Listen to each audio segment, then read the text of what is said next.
মার্কিন president Donald Trump বলেছেন, আগামী সোমবার 12টি দেশের পণ্যের উপর নতুন শুল্ক ঘোষণা করবে যুক্তরাষ্ট্র।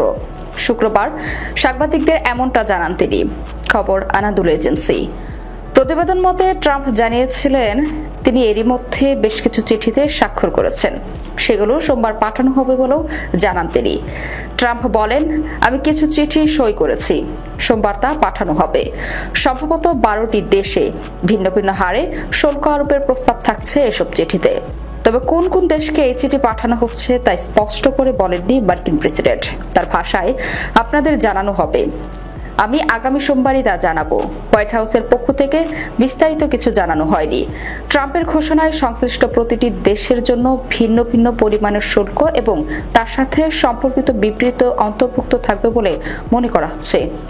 চলতি বছরের এপ্রিলে ট্রাম্প বিশ্বের বহু দেশের উপর 10% ভিত্তি শুল্ক ঘোষণা করেন, যা অধিকাংশ দেশের ক্ষেত্রে 50% পর্যন্ত বাড়ানো হতে পারে বলে জানানো হয়। তবে আলোচনার সুযোগ দিতে এসব বাড়তি শুল্ক 90 দিনের জন্য স্থগিত করা হয়। সেই সময়সীমা শেষ হচ্ছে আগামী 9 জুলাই। ট্রাম্প ইঙ্গিত দিয়েছেন, শুল্কের হার 70% পর্যন্ত বাড়ানো হতে পারে। অধিকাংশ নতুন হার কার্যকর হবে আগামী 1 আগস্ট থেকে। বাণিজ্য চুক্তি নিয়ে আলোচনা পিছিয়ে পড়ায় হতাশা প্রকাশ করে ট্রাম্প বলেন, চিঠি পাঠানোই ভালো ছিল। আলোচনা অনেক সময় সাপেক্ষ ও জটিল।